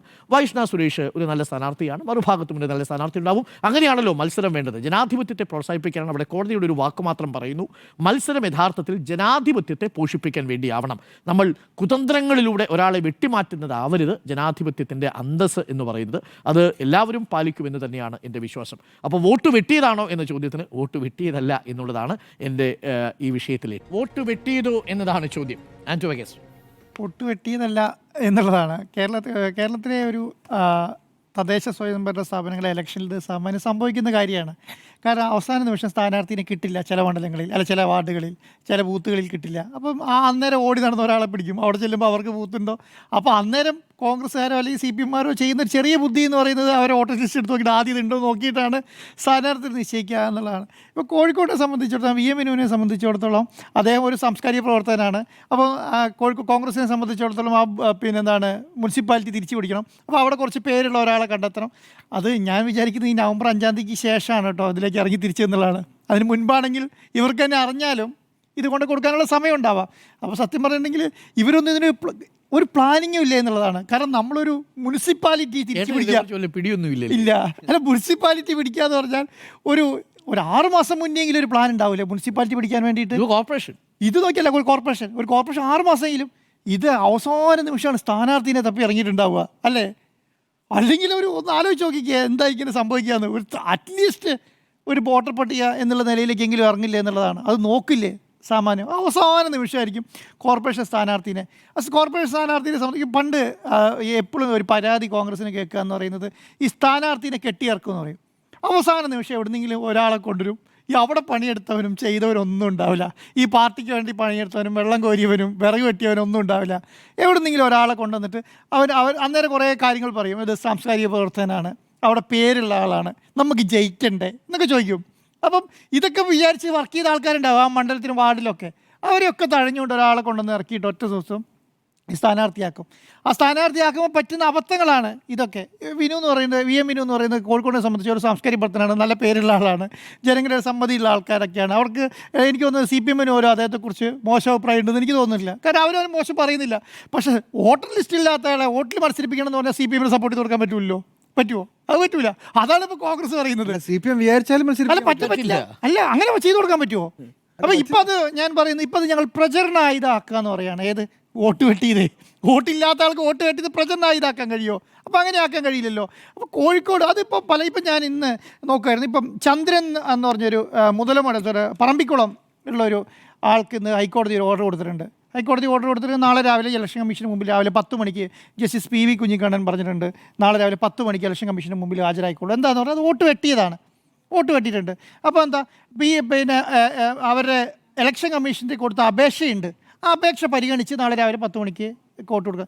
ഇത് തന്നെയാണ് തിരുവനന്തപുരത്ത് ഒരു അപേക്ഷയുണ്ട്. ആ അപേക്ഷ പരിഗണിച്ച് അവർ ഹിയറിംഗ് നടത്തിയെടുക്കാൻ പറ്റുകയാണെങ്കിൽ എടുക്കുക എന്നേ പറയാൻ പറ്റുള്ളൂ കോടതിക്കും. ഇതിലെന്താ സംഭവിക്കുന്നത്? ഇതിൽ അപേക്ഷയില്ല. ഒരു ഇലക്ഷൻ കമ്മീഷൻ മുന്നിൽ അപേക്ഷ വേണ്ടേ? ഈ അപേക്ഷയിൽ നടപടി സ്വീകരിക്കാനല്ലേ കോടതിക്ക് പറയാൻ പറ്റുള്ളൂ. ഇങ്ങനെ അപേക്ഷയില്ല. ഇപ്പം ഇനി എന്ത് ചെയ്യണമെന്നറിയോ? കോടതി ദയാദാക്ഷിണ്യമൊക്കെ തോന്നിയിട്ട് നിങ്ങൾ തൽക്കാലം ഇവിടെ ഉൾപ്പെടുത്തൂ, കേസ് പിന്നീട് പരിഗണിക്കാം എന്നേ പറയാൻ പറ്റുള്ളൂ. കാരണം ഇപ്പോൾ ഉൾപ്പെടുത്തി കഴിഞ്ഞ് നിങ്ങൾ ഇലക്ഷൻ നടക്കട്ടെ. കാരണം ഒരു ഇന്ത്യൻ പൗരനാണ്. ആ പൗരൻ്റെ ഒരു ഇത് വെച്ചിട്ട് ഇലക്ഷൻ നടന്നതിന് ശേഷം നമുക്ക് പിന്നീട് ഈ കേസ് പരിഗണിക്കാം എന്ന് പറഞ്ഞിട്ട് ഇലക്ഷനിലേക്ക് അതും വലിയ വിശാല മനസ്കതയോടുകൂടി ചെയ്യണം. അല്ലാതെ ഇലക്ഷൻ കമ്മീഷനെ ചെയ്യാൻ കഴിയുമെന്ന് എനിക്ക് തോന്നുന്നില്ല. ഒരാൾക്ക് മാത്രം ചെയ്യാൻ പറ്റില്ലല്ലോ. അതാണെന്നേ. കാരണം നിങ്ങൾ 3 പ്രാവശ്യം നിങ്ങൾക്ക് സമയം തന്നു. ഈ 3 ഡേറ്റിന് നമ്മൾ ആപ്ലിക്കേഷൻ കൊടുത്തിട്ടില്ല. അവസാനം കരട് വന്നു, അതിലും ആപ്ലിക്കേഷൻ കൊടുത്തില്ല. ഇനി ഫൈനൽ ലിസ്റ്റ് വന്നു, അതും ഇല്ലാതിന് ശേഷം പുതിയൊരു ലിസ്റ്റിലേക്ക് ഇത് ഉൾപ്പെടുത്തുക എന്ന് പറഞ്ഞാൽ പിന്നെ ഇതിനെന്തൊരു സത്യാവസ്ഥയില്ല എന്നുള്ളൊരു പ്രശ്നം വരുമല്ലോ മൊത്തത്തിൽ. അപ്പോൾ അങ്ങനെയാണെങ്കിൽ കേരളത്തിലുള്ള എത്ര ആൾക്കാർ ഇപ്പം ഈ അവസാന വോട്ടർ ലിസ്റ്റ് വന്നു കഴിഞ്ഞപ്പോൾ എത്ര ആൾക്കാർ പുറത്തായി ഉണ്ടാവും? ഇവരെയൊക്കെ ഉൾപ്പെടുത്താൻ പറഞ്ഞുകൊണ്ടിരിക്കേണ്ടി വരില്ലേ? അങ്ങനെ പറ്റുമല്ലോ. കാരണം 10-22,000 വാർഡുകളിൽ ഇലക്ഷൻ നടക്കുന്ന സ്ഥലമല്ലേ കേരളം എന്ന് പറയുന്നത്. അപ്പോൾ അതങ്ങനെ പറ്റുമല്ലോ. അപ്പോൾ അങ്ങനെ പറ്റാത്ത സ്ഥലത്ത് അങ്ങനെ ഭയങ്കര വിശാല മനസ്കതയോട് കൂടിയിട്ട് കോടതി ഇടപെടേണ്ടി വരും എന്നുള്ളതാണ്. അപ്പോൾ നാളെ കോടതിയിൽ പോവുക എന്ന് പറഞ്ഞു. അപ്പോൾ ഞാൻ കഴിഞ്ഞ പ്രാവശ്യത്തെ ഇലക്ഷൻ്റെ സമയത്ത് ഗോവിന്ദ മാഷോട് പിന്നെ ഒരു യോഗത്തിൽ ദേഷ്യപ്പെടുന്നുണ്ട്. CPM-ൻ്റെ കണ്ണൂർ ഇത് എന്താണ് ഇതുവരെ വോട്ടർ ലിസ്റ്റില്ലാത്തവരോട് സ്ഥാനാർത്ഥിയാക്കിയതാണ്. സ്ഥാനാർത്ഥിയാക്കി കഴിഞ്ഞപ്പോൾ ഭയങ്കര ദോഷപ്പെടുന്നുണ്ട്. കാരണം നിങ്ങൾ ആദ്യം നോക്കേണ്ടത് എന്താണ്? ഈ സ്ഥാനാർത്ഥിക്ക് വോട്ടർ പട്ടികയിൽ പേരുണ്ടോ എന്നല്ലേ നോക്കേണ്ടത് എന്താ ഇതിപ്പോൾ ഞാൻ പറയുന്നത് വി എം വിനുവിൻ്റെ കാര്യം. പക്ഷേ വി എം വിനുവിനെ സംബന്ധിച്ചിടത്തോളം കോഴിക്കോട് പോലെയുള്ള ഒരു കോർപ്പറേഷൻ്റെ മേയർ സ്ഥാനാർത്ഥി എന്നുള്ളൊരു പരിഗണനയാണ് ഇത്ര വലിയ വാർത്തയാവാനുള്ള കാരണം. കോഴിക്കോട് തിരുവനന്തപുരമൊക്കെ അതാണ്. കാരണം അവിടെ ഇഞ്ചോടിഞ്ച് മത്സരം നടക്കുന്ന സ്ഥലമാണ്. കോഴിക്കോട് ഇഞ്ചോടിഞ്ച് മത്സരം അല്ലെങ്കിൽ മേയർ സ്ഥാനാർത്ഥിയാണ്. കാരണം അവർ ഏറ്റവും മുൻപിൽ ഉയർത്തി കാണിക്കുന്ന ആളെന്നുള്ള നിലയ്ക്ക് അവരെ സംബന്ധിച്ചിടത്തോളം അതിൻ്റെ അകത്ത് ആ സ്ഥാനാർത്ഥിനെ മാറ്റി വേറെ ഒരാളെ കൊണ്ടുവരിക എന്നുള്ളതാണ്. അവിടെയും മത്സരങ്ങൾ നടക്കണമെന്ന് പറയുന്നത്. അവിടെ പി എം നിയാസിനെ മേയർ സ്ഥാനാർത്ഥിയാക്കണമെന്ന് പറയുന്നത് ഇനി പുതിയൊരു മേയർ സ്ഥാനാർത്ഥിനെ കാണണം. ഈ പി എം വിനുവിനെ മാറ്റുവാണെങ്കിൽ കോൺഗ്രസ് ഒരു പുതിയ മേയർ സ്ഥാനാർത്ഥിനെ കൊണ്ടുവരണ്ടേ? അപ്പോൾ അതത്ര ഞാൻ പറയുന്നത് ഒരു ചെറിയ പ്രതിസന്ധിയിലല്ല പോയി കോൺഗ്രസ് പെട്ടത് എന്നുള്ളതാണ്. ഇത് കേരളം മുഴുവനാണല്ലോ ചർച്ച ചെയ്യുന്നത്. ഇപ്പോൾ കാരണം 6 കോർപ്പറേഷൻ ഇലക്ഷൻ നടക്കുന്നതിൻ്റെ അകത്ത് ഒരു കോർപ്പറേഷൻ വെച്ചിട്ട് കേരളത്തിലെ മുഴുവൻ കോൺഗ്രസിൻ്റെ കാര്യങ്ങളാണ് ഈ പറഞ്ഞുകൊണ്ടിരിക്കുന്നത്. കാരണം ഫോക്കസ് ചെയ്യപ്പെടുകയാണല്ലോ അങ്ങോട്ട്. കാരണം കോൺഗ്രസിന് പറ്റിയ തെറ്റാണ്, കോൺഗ്രസിന് പറ്റിയത് വി എം വിനുവിനല്ല. അതുകൊണ്ട് അത് CPM കറക്റ്റായിട്ട് ഉപയോഗിക്കുന്നുണ്ട് കേട്ടോ. വി എം വിനുവിന് പറ്റിയ തെറ്റല്ല. നിങ്ങൾ നോക്കണ്ടേ കോൺഗ്രസ്സുകാരാ എന്ന് ചോദിക്കുമ്പോൾ കോൺഗ്രസ്സുകാർ ഇതൊന്നും നോക്കാത്ത ഒരു പാർട്ടിയാണെന്നല്ലേ പറഞ്ഞുകൊണ്ടിരിക്കുന്നത്. അതിന് മറുപടി പറഞ്ഞു പോവുക എന്നുള്ളതാണ്. അപ്പോൾ കേരളത്തെ സംബന്ധിച്ചിടത്തോളം ഇതുപോലെ ഇനി വരാനുണ്ടാവും കേട്ടോ. പല വാർഡുകളിലും ഇനിയിപ്പോൾ എന്താ വെച്ചാൽ കോൺഗ്രസിന് ഒരു കാര്യം കിട്ടി. ഇനിയിപ്പോൾ ആദ്യം ഇപ്പോൾ ഇത് നോക്കും. കാരണം ഇപ്പോൾ ഇടുക്കിയിലും പത്തനംതിട്ടയിലും ഒക്കെ പട്ടികയിലുണ്ടോ എന്ന് നോക്കിയിട്ടേ ഇനി സ്ഥാനാർത്ഥിനെ പ്രഖ്യാപിക്കുകയുള്ളൂ. അപ്പോൾ ഇത് എല്ലാ പ്രാവശ്യം പറ്റുന്നതാണ്. ഇനി അടുത്ത പ്രാവശ്യം പറ്റും.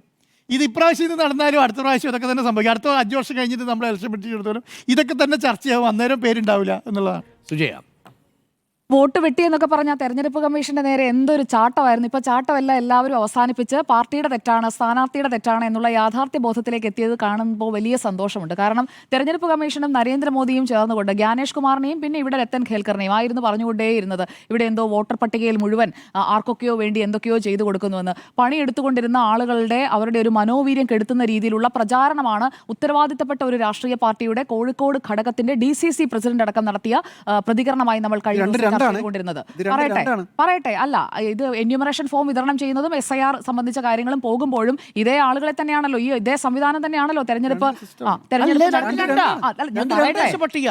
ഞാൻ പറയട്ടെ. ഇനി വി എം വിനു അടക്കമുള്ള ആളുകൾക്ക് ചെയ്യാനുള്ള കാര്യത്തെക്കുറിച്ച് ഞാനൊന്ന് പറഞ്ഞ് പൂർത്തിയാക്കട്ടെ. അതിനു മുൻപ് ഇത്രയ്ക്ക് ഫാക്ച്വൽ മിസ്റ്റേക്ക് ഒന്നുമല്ല. ഞാൻ ഉദ്ദേശിച്ച കാര്യം തന്നെയാണ് പറയുന്നത്. ഇവിടെ SIRന്റെ എന്യൂമറേഷൻ ഫോമുമായി നിങ്ങളൊക്കെ ഇന്നലെ നടത്തിയ ചർച്ചയിൽ ഞാൻ ഇവിടെ ഇല്ലായിരുന്നു, അതുകൊണ്ട് അത് സൂചിപ്പിച്ചോണല്ലോ പോവാൻ. അപ്പോൾ SIRമായി ബന്ധപ്പെട്ട കാര്യങ്ങളിൽ വലിയ രീതിയിൽ ഇവിടെ എന്തൊക്കെയോ അതിക്രമം നടക്കുന്നു എന്ന രീതിയിൽ ഒരു പ്രതീതി ഉണ്ടാക്കാനായിട്ടുള്ള ഒരു ശ്രമം ഉണ്ടായിരുന്നു. എന്നാൽ അങ്ങനെയല്ല. ഈ വി എം വിനു അടക്കമുള്ള ആളുകൾ അദ്ദേഹം നിയമസഭാ തെരഞ്ഞെടുപ്പിൽ വോട്ട് ചെയ്തിട്ടുണ്ടോ, ലോക്സഭാ തെരഞ്ഞെടുപ്പിൽ വോട്ട് ചെയ്തിട്ടുണ്ടോ, അതോ തദ്ദേശ തെരഞ്ഞെടുപ്പിലാണോ വോട്ട് ചെയ്തത്, എല്ലാ പട്ടികയിലും ഞാനുണ്ടോ, ഇതറിയാത്ത ഒരുപാട് വി എം വിനുമാർ ഇനിയും സ്ഥാനാർത്ഥികളായൊക്കെ വരുമെന്നേ. അപ്പോൾ അവരെയൊക്കെ ഒന്ന് എഡ്യൂക്കേറ്റ് ചെയ്യുന്നതിന്, അവരുടെ പേരൊക്കെ ഒഴിവാക്കപ്പെടാതെ കൃത്യമായി ഉൾപ്പെടുന്നതിന് വേണ്ടിയിട്ടാണ് രാജ്യവ്യാപകമായി ഈ തീവ്ര വോട്ടർ പട്ടിക പരിഷ്കരണം നടക്കുന്നത്. ഒരാൾ പോലും വോട്ടർ പട്ടികയിൽ നിന്ന് പുറത്താകാൻ പാടില്ല. രാജ്യത്തെ പൗരന്മാരായ എല്ലാവരും വോട്ടർ പട്ടികയിൽ വേണം. അതിനുവേണ്ടിയാണ് ഈ SIR കൊണ്ടുവന്നത്. അപ്പോൾ രാജ്യവ്യാപകമായി നടക്കുന്ന ഈ നിയമസഭാ തെരഞ്ഞെടുപ്പുകളിലായാലും ലോക്സഭാ തെരഞ്ഞെടുപ്പിലായാലും ഇപ്പോൾ 6 മാസം കഴിഞ്ഞാൽ നിയമസഭാ തെരഞ്ഞെടുപ്പാണ്. അപ്പോൾ അതിൽ വോട്ടില്ല എന്ന് പറഞ്ഞ് മറ്റൊരു വി എം വിനു വരും, അതും മറ്റേ വോട്ട് ചോരിയാണെന്ന് പറഞ്ഞുള്ള അടുത്ത ആരോപണം വരും. ഈ ഒരു ടേം അങ്ങോട്ട് കണ്ടുപിടിച്ചത് കൊണ്ട് എവിടെ തൊടുന്നതിനും വോട്ട് ചോരി എന്ന് പറഞ്ഞുകൊണ്ടിരിക്കുകയാണ്. അതല്ലാതെ ഈ തെരഞ്ഞെടുപ്പ് നടത്തുന്ന സംവിധാനം നേരത്തെ ഡോക്ടർ അരുൺ വിശദമായി പറഞ്ഞതുകൊണ്ട് ഞാൻ അതിലേക്ക് പോകുന്നില്ല.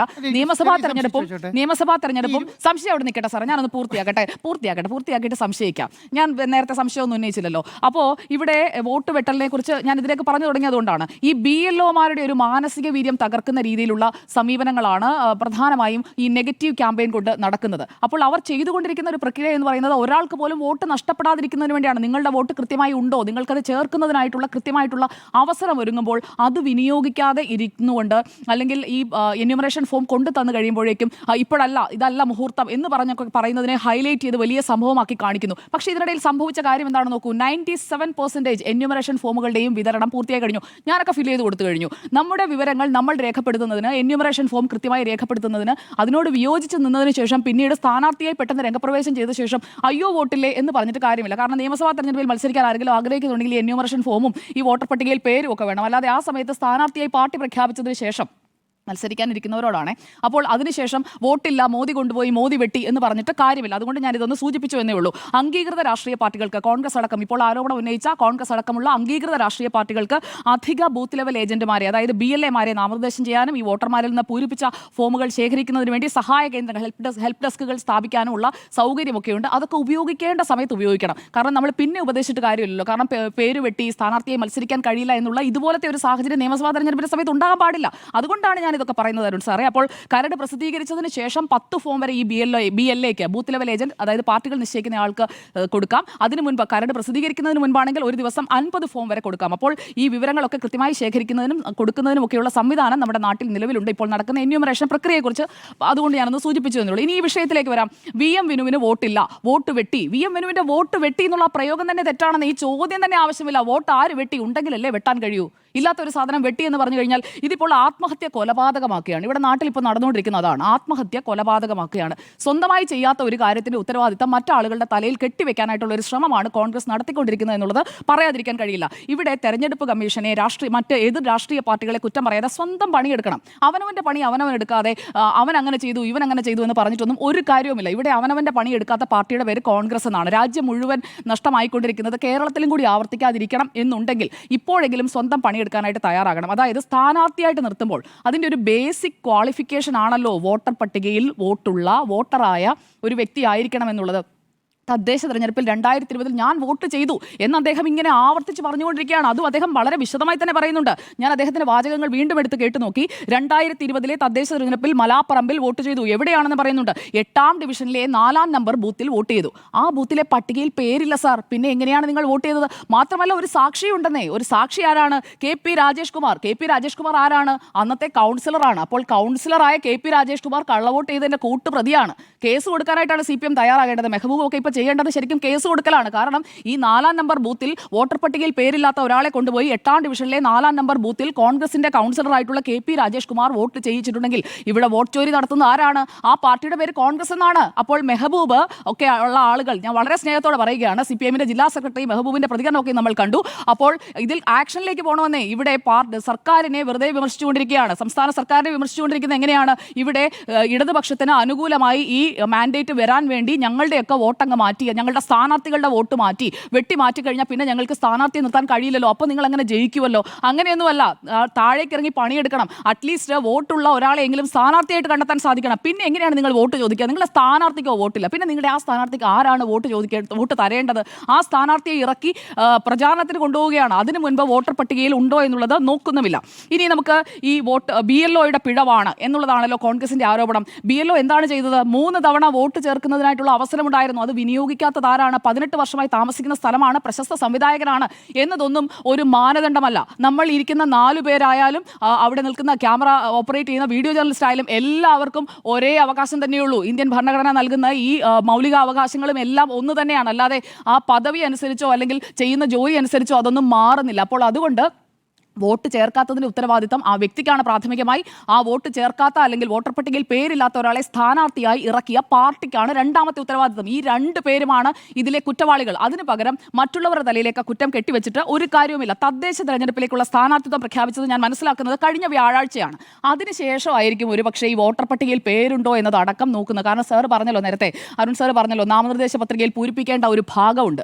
അതിൽ രേഖപ്പെടുത്തുന്നതിന് വേണ്ടിയായിരിക്കും ഈ വോട്ടർ പട്ടിക എടുത്തു നോക്കിയത്. കാരണം എവിടെയാണ് ഡിവിഷൻ ഏതാണെന്നുള്ളതൊക്കെ കൃത്യമായിട്ട് പറയണമല്ലോ. അപ്പോഴൊന്നും എന്തുകൊണ്ടാണ് ഈ 8ാം ഡിവിഷനിലെ 4ാം നമ്പർ ബൂത്തിൽ വോട്ട് ചെയ്ത ആൾക്ക് ആ അഡ്രസ് അതേപടി പറയാൻ കഴിയാത്തത്? അപ്പോൾ 2020 വോട്ട് ചെയ്തെങ്കിൽ 8ാം നമ്പർ ഡിവിഷനിലെ 4ാം നമ്പർ ബൂത്തിൽ അത് അവിടെ കിടക്കണമല്ലോ. ഇനി കോർപ്പറേഷൻ ERO പറഞ്ഞത് എന്താണ്? EROയുടെ ഫൈൻഡിംഗ് ഇപ്പോൾ സംസ്ഥാന തെരഞ്ഞെടുപ്പ് ഓഫീസർക്ക് പോയിരിക്കുകയാണ്. ആ ഫൈൻഡിംഗ് എന്ന് പറയുന്നത് 2020 ശേഷമുള്ള ഒഴിവാക്കൽ പട്ടികയുണ്ട്.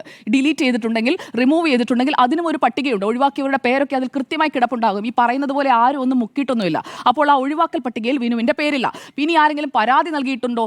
വിനുവിന്റെ വോട്ട് ഒഴിവാക്കുന്നതിന് വേണ്ടി എതിർകക്ഷി, അവിടെ LDFനെ ആണല്ലോ പറയുന്നത്, ആരും പരാതിയും നൽകിയിട്ടില്ല. പരാതിയുമില്ല, ഒഴിവാക്കിയിട്ടില്ല. പിന്നെ ആര് വെട്ടി? എന്തിനു വെട്ടി? എങ്ങനെ വെട്ടി? ചേർക്കാത്ത ഒന്ന് വെട്ടാൻ കഴിയുമോ എന്ന ചോദ്യം അവിടെ അതുകൊണ്ടാണ് നിൽക്കുന്നത്. CPIMന്റെ ഗൂഢാലോചന എന്ന വാദമൊന്നും അവിടെ നിൽക്കില്ല എന്നുള്ളതാണ് എൻ്റെ ബോധ്യം. എന്തായാലും മലാപ്പറമ്പിൽ വോട്ട് ചെയ്തു എന്ന് ഇനി 8ാം നമ്പർ ഡിവിഷനിലെ 4ാം നമ്പർ ബൂത്തിൽ വോട്ട് ചെയ്തു എന്ന് ഇനി പറഞ്ഞാൽ അത് കേസാകുമെന്നുള്ളത് ഉറപ്പാണ്.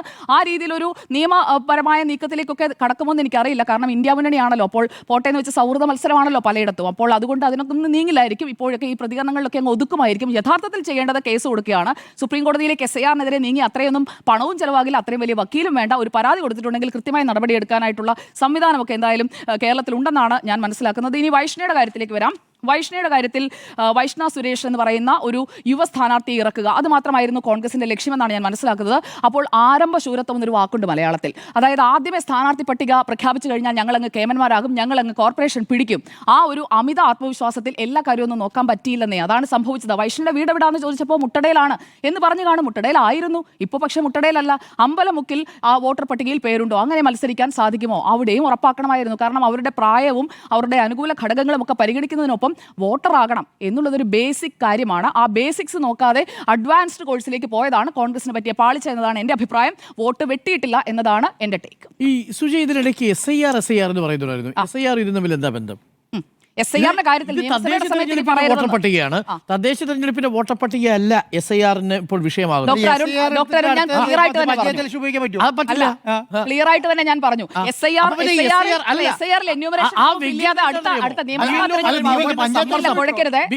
അല്ലല്ല, അപ്പൊ താങ്കളാണ് SIR എന്ന് പറഞ്ഞുകൊണ്ടിരിക്കുന്നത്.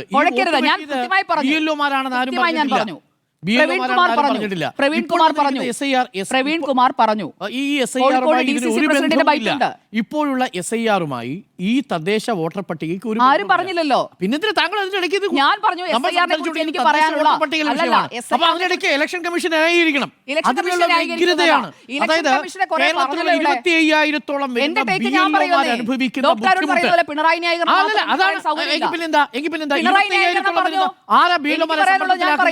ആരാണ് BLO-മാരെ സമ്മർദ്ദത്തിലാക്കുന്നത്? പറയൂ, ആരാണ് BLO-മാരെ സമ്മർദ്ദത്തിലാക്കുന്നത്? അതല്ലല്ലോ, രണ്ടും രണ്ടല്ലേ. ഞാൻ പറഞ്ഞു. പ്രേക്ഷകർ തെറ്റിദ്ധരിപ്പിക്കുന്നത് SIR ഒന്ന്, തദ്ദേശ വോട്ടർ പട്ടിക ഒന്ന്. SIR-ൽ BLO-മാർ അനുഭവിക്കുന്ന മാനസിക സമ്മർദ്ദവും ഇപ്പോഴുള്ള വിനുവിന്റെ വിഷയം തമ്മിൽ ഒരു ബന്ധവുമില്ല. നിയമസഭാ തെരഞ്ഞെടുപ്പ് തന്നെയാണ് പറഞ്ഞത്. അങ്ങനെയാണെങ്കിൽ പിന്നെ അതാ ഞാൻ ചോദിച്ചത്. അത് ഒരു ബന്ധവുമില്ലാത്തൊരു കാര്യം പറയുകയാണ്. BLO-മാരുടെ സമ്മർദ്ദം, അങ്ങനെയാണ് താങ്കൾ ഇന്ന് പറഞ്ഞത്. BLO-മാരുടെ എന്റെ ചോദ്യം ഇതാ, BLO-മാരുടെ സമ്മർദ്ദത്തിന്റെ കാരണം എന്താ? പറയൂ. ഞാൻ പറഞ്ഞത്, പ്രിയപ്പെട്ട പ്രേക്ഷകരെ, നിയമസഭാ തെരഞ്ഞെടുപ്പിൽ ഒരു VM വിനു അത് കോൺഗ്രസിനോ CPM-നോ ഉണ്ടാകാതിരിക്കാൻ വേണ്ടിയാണ് ഞാൻ പറഞ്ഞത്. കാരണം വോട്ടുള്ള ഒരാൾക്കാണല്ലോ തെരഞ്ഞെടുപ്പിൽ മത്സരിക്കാൻ കഴിയുക. ഞങ്ങൾ എന്യൂമറേഷൻ ഫോം ഫില്ല് ചെയ്യില്ല എന്ന് പറഞ്ഞ് കൈകെട്ടിയിരുന്നിട്ടുണ്ടെങ്കിൽ മത്സരിക്കാൻ കഴിയില്ല. അത്രേ ഞാൻ പറഞ്ഞു. ഇനി ഒരു കാര്യം കൂടി, കേരളത്തിലുള്ള ഒരാളും ഞങ്ങൾ എന്യൂമറേഷൻ ഫോം ഫില്ല് ചെയ്യില്ല എന്നല്ല പറഞ്ഞിരിക്കുന്നത്. എന്യൂമറേഷൻ ഫോം കൊണ്ടുതരേണ്ട രീതിയിൽ സംശയങ്ങൾ തീർത്ത് തന്നാൽ ചെയ്തു തരാം. അബദ്ധ പഞ്ചാംഗമായിരിക്കുന്ന എന്യൂമറേഷൻ ഫോമുമായിട്ട് ഒരു 1400-ഓളം എന്യൂമറേഷൻ പാവപ്പെട്ട BLO, ഞാൻ തന്നെ പറഞ്ഞത്, ഇന്നലെ ഞാൻ വ്യക്തമായി പറയുന്നു. താങ്കൾ തന്നെ ഒന്ന് വിശദീകരിക്കും. താങ്കൾ തന്നെ വിശദീകരിക്കാൻ ബുദ്ധിമുട്ടും എനിക്ക് ഉറപ്പാണ്. രണ്ടാമത്തെ കോളത്തിൽ എഴുതിയിരിക്കുന്നതിനെ കുറിച്ച് ഒരു പിടിയില്ല ഒരാൾക്ക്. എന്താ പറയുക? രണ്ടാമത്തെ കോളത്തിൽ എന്താ എഴുതിയിരിക്കുന്നത്? SIR-ന്റെ ഈ മുൻപത്തെ കോളത്തിലുള്ളവരുടെ ബന്ധു പൂരിപ്പിക്കണമെന്ന്. എന്താ അർത്ഥം? ബന്ധു പൂരിപ്പിക്കണമെന്നല്ല. 2002 മുമ്പ് ഞാൻ 2002 പേര് വന്ന ആളാണ്. ആ എന്യൂമറേഷൻ ഫോമിൽ അങ്ങനെ ഉണ്ടോ? 2002 ശേഷം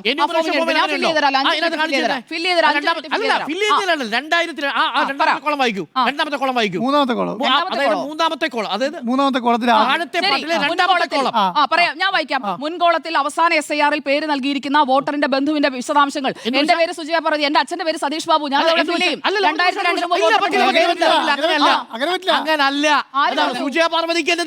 ആര് പറഞ്ഞു? അങ്ങനെയാണോ അതിന്റെ അർത്ഥം? അതായത് വോട്ടറുടെ ബന്ധുവിന്റെ വിശദാംശങ്ങളാണ്. വോട്ടറിന്റെ ബന്ധു, അതായത് 2002 മുമ്പ് എന്റെ അച്ഛനെ വോട്ടർ പട്ടികയിൽ ഉണ്ടാവുള്ളൂ. അതിനു മുമ്പ് പറയൂ, എന്താണ് 5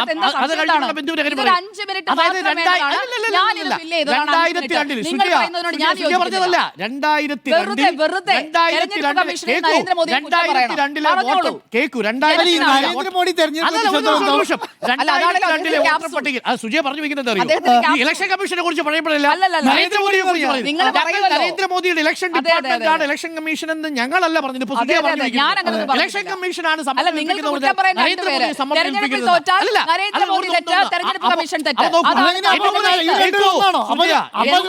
ആ എന്യൂമറേഷൻ ഫോമിന്റെ ഏറ്റവും വലിയ അബദ്ധം എന്ന് പറയുന്നത് സാധാരണക്കാരന് വായിച്ചാൽ മനസ്സിലാവാത്തതാണ്. അതാണ് ആ ഫോമിൽ. അതാ ഞാൻ പറഞ്ഞത്, 2002 മുമ്പ് വോട്ടർ പട്ടികയിൽ ഇല്ലാത്തവർ പൂരിപ്പിക്കേണ്ടത് എന്തൊരു ഭാഗം അതിനകത്തുണ്ടോ? ഉണ്ടോ? ഇതെങ്ങനെ മനസ്സിലാക്കും? ഇത് BLOയോട് ചോദിച്ചാൽ മനസ്സിലാക്കാവുന്ന കാര്യമേ അപ്പൊ ഉള്ളൂ. BLOയോട് ചോദിക്കണം. അപ്പൊ BLO മനസ്സിലായില്ല, എനിക്ക് മനസ്സിലായി. അപ്പൊ എനിക്ക് മനസ്സിലായി ഡോക്ടർ അരുൺ. ഞാനിത് എന്യൂമറേഷൻ ഈ ഫോം ഫോം fill ചെയ്തിട്ടാണ് ഞാൻ അതാണ് ഇരിക്കുന്നത്. സുജയ, ഈ ഈ എന്യൂമറേഷൻ ഫോം ഫോം fill ചെയ്തിട്ടാണ് ഞാൻ ഇവിടെ ഇരിക്കുന്നത്. ആയിക്കോട്ടെ, എന്റെ ചോദ്യം ഇതാണ്. ഈ 2002 എന്യൂമറേഷൻ ഫോം 2002 മുമ്പ് എനിക്ക് 18 വയസ്സില്ലാത്തതുകൊണ്ട് ഞാൻ പട്ടികയിലില്ല. കേൾക്കൂ, അതല്ല വിഷയം. താങ്കൾ അതല്ല നിങ്ങൾ 2002 പട്ടികയിൽ ചേർന്നിട്ടില്ലെങ്കിൽ പോലും, നിങ്ങൾ എന്റെ 2002 ബന്ധുവിന്റെ പ്രായപൂർത്തിയായവരാണെങ്കിൽ വിശദാംശങ്ങൾ പോലും എനിക്ക് എന്റെ 2002 ബന്ധുവിന്റെ ചേർന്നിട്ടില്ലെങ്കിൽ, വിശദാംശങ്ങൾ അറിയാം. പക്ഷേ ഇത് എങ്ങനെയാണ് ഒരാൾ വായിച്ചു മനസ്സിലാക്കുക? വായിച്ചാൽ മനസ്സിലാവത്തില്ലേ? എങ്ങനെ മനസ്സിലാവും? മുൻകോളത്തിൽ അവസാന SIR-ൽ പേര് നൽകിയിരിക്കുന്ന വോട്ടറിന്റെ ബന്ധുവിന്റെ വിശദാംശം അപ്പൊ അതാരാ 2002 പൂരിപ്പിക്കേണ്ടത്? അതാരാ പൂരിപ്പിക്കേണ്ടത്? അത് ഞാൻ തന്നെ പൂരിപ്പിക്കും. അതല്ല, അത് ആരാണ് പൂരിപ്പിക്കേണ്ടത്? മനസ്സിലായില്ല. 2002 മുമ്പിൽ ആ വോട്ടർ പട്ടികയിൽ പേരില്ലാത്തയാളല്ലേ പൂരിപ്പിക്കേണ്ടത്? പേരില്ലാത്ത അതല്ലേ 2002 മുമ്പ് എന്റെ പേരില്ലല്ലോ. അപ്പൊ ആദ്യത്തെ കോളത്തിലോ ഏതാണ് അവസാന SIR-ന്റെ വോട്ടർ പട്ടികയിൽ ഉൾപ്പെട്ട വോട്ടറുടെ വിശദാംശങ്ങൾ? എന്ന് പറഞ്ഞാൽ അതിന്റെ അർത്ഥം എന്താ? അവസാന SIR എന്ന് പറയുന്നത് 2002-ലാണ്. 2002 വോട്ടർ ആണെങ്കിൽ നിങ്ങൾ എഴുതിയിട്ടുണ്ടോ? ഉൾപ്പെട്ട വോട്ടറാണ്. ഇത് ചോദിച്ചാൽ മനസ്സിലാവില്ലേ? താങ്കൾക്ക് അറിയില്ല. എന്നോട് ചോദിച്ചാൽ ഞാൻ പറഞ്ഞില്ലേ? ഡോക്ടർ അരുൺ ഞാൻ ഫിൽ ചെയ്തില്ല. Doctor Arun free of cost 3 വർഷം ഞാൻ ഫിൽ ചെയ്തുതരാം. 5 മിനിറ്റ് ഞാൻ ഫിൽ ചെയ്തുതരാം. അതുകൊണ്ടാണ് സുജയ് പറഞ്ഞുകൊണ്ടിരിക്കുന്നത്. 2002-ലെ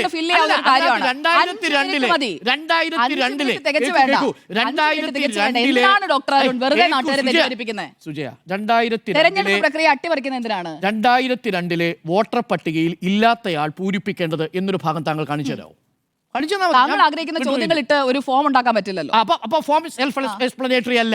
ആര് പറഞ്ഞു? താങ്കൾക്ക് മനസ്സിലാവില്ല.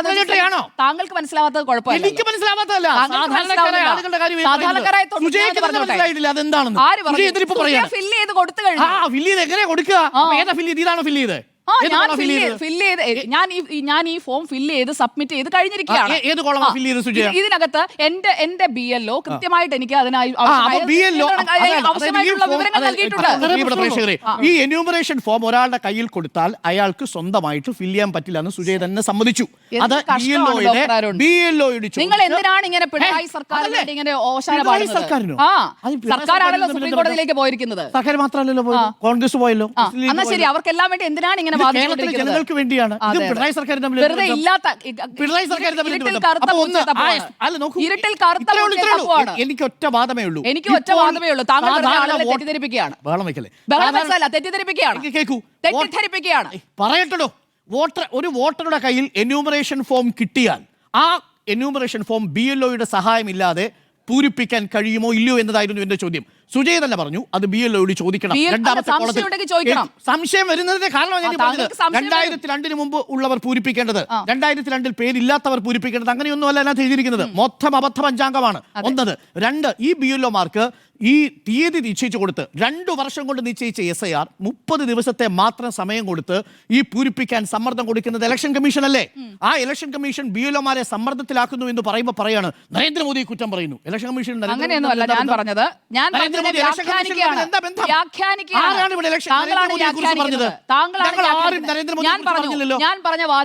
പറഞ്ഞ വാചകം എടുത്തു നോക്കാം ഡോക്ടർ അരുൺ. താങ്കൾ എന്താണെന്നും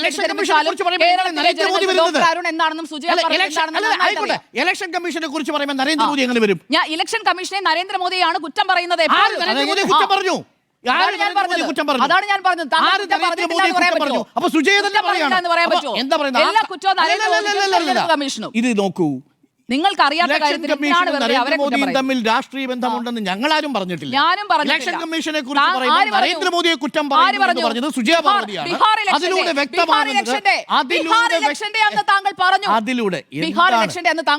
എന്താണ് ബീഹാർ തെരഞ്ഞെടുപ്പിന്റെ അന്നത്തെ മീറ്റ് ദ എഡിറ്റേഴ്സിൽ തന്നെ പറഞ്ഞു. തെരഞ്ഞെടുപ്പ് ഫലം വന്ന അന്നത്തെ രാത്രിയിലെ മീറ്റ് ദ എഡിറ്റേഴ്സിൽ ഡോക്ടർ അരുൺ ഇവിടെ ഇരുന്നിട്ട് പറഞ്ഞു ജ്ഞാനേഷ് കുമാർ കൊണ്ടുവന്ന് കൊടുത്ത വിജയമാണെന്ന്. അങ്ങനെയാണ് പറഞ്ഞത്. Man of the series Gyanesh Kumar കോൺഗ്രസിന്റെ പരാജയമാണ് എന്നാണ് പറഞ്ഞത്. ഇപ്പോഴും ഞാൻ വിശ്വസിക്കുന്നു. ജ്ഞാനേഷ് കുമാറിനെ കുറിച്ച് പറയുമ്പോൾ നരേന്ദ്രമോദിയുടെ കാര്യം പൊള്ളുക. ചോദ്യം സുജയ തന്നെ പറഞ്ഞു പറയാതെ എക്സ്പോസ് ചെയ്യപ്പെടുകയാണ്. സുജയ തന്നെ പറയാണ് ഇലക്ഷൻ കമ്മീഷൻ എന്ന് പറഞ്ഞ നരേന്ദ്രമോദിയുടെ കേന്ദ്ര സർക്കാരിന്റെ ഇലക്ഷൻ ഡിപ്പാർട്ട്മെന്റ് അല്ല ഇലക്ഷൻ കമ്മീഷൻ. അത്രയേ ഉള്ളൂ എനിക്ക് പറയാൻ. അത് നിങ്ങൾ ഇലക്ഷൻ കമ്മീഷൻ ഡിപ്പാർട്ട്മെന്റ് ആക്കിയില്ലോ എന്ന് എനിക്ക് അറിയത്തില്ല. എന്തായാലും വരുന്ന കണക്കുകൾ ആവശ്യമില്ലാത്ത കാര്യങ്ങൾ പറയണ്ട. മാത്രമല്ല 30 ആവശ്യമില്ലാത്ത കാര്യങ്ങൾ പറയാൻ ആവശ്യമുള്ള കാര്യം തന്നെ പറയുന്നത്. ആവശ്യമില്ലാത്ത കാര്യങ്ങൾ പറയാൻ താങ്കൾ പ്രത്യേക ലൈസൻസ് ഒന്നുമില്ല. പറഞ്ഞുകൊണ്ടിരുന്നോ വ്യാജ പ്രചാരണമാണെങ്കിൽ അതാണ് വ്യാജ പ്രചാരണമാണ് ഇപ്പോൾ നടത്തിക്കൊണ്ടിരിക്കുന്നത്. കേരളത്തിൽ വോട്ട് ചോരി എന്ന് കോൺഗ്രസ് ചർച്ചയില്ല. ഒറ്റ ചോദ്യം ചോദിക്കട്ടെ, ഈ NGO സംഘിൽപ്പെട്ടവര് പരാതി കൊടുത്തില്ലേ? ഈ സമ്മർദ്ദത്തിൽപ്പെട്ട NGO സംഘിൽപ്പെട്ടവര് പരാതി കൊടുത്തില്ലേ? NGO സംഘം എന്താ നരേന്ദ്രമോദിയുടെ പാർട്ടിയുടെ വിഭാഗത്തിൽപ്പെട്ടവരല്ലേ? എന്താ NGO സംഘം പരാതി കൊടുത്തതിനെ പറഞ്ഞല്ലോ. NGO സംഘിൽപ്പെട്ട ആൾക്കാർ പറഞ്ഞു ഇലക്ഷൻ കമ്മീഷൻ അടക്കമുള്ളവർ പുനരാലോചിക്കണം, പറഞ്ഞു. അപ്പോൾ സുജയ് പറയുന്നു ഇത് നരേന്ദ്രമോദിയെ കുറ്റം പറയാൻ വേണ്ടിയാണ്. നരേന്ദ്രമോദി അല്ല വിഷയം, തെരഞ്ഞെടുപ്പ് കമ്മീഷനാണ് വിഷയം. ആ തെരഞ്ഞെടുപ്പ് കമ്മീഷൻ പ്രവർത്തിക്കുന്നതാണ് വിഷയം. അപ്പോൾ വോട്ട് വെട്ടിയതോ എന്ന ചോദ്യത്തിന്റെ ഉത്തരം 4 പേർ നോ.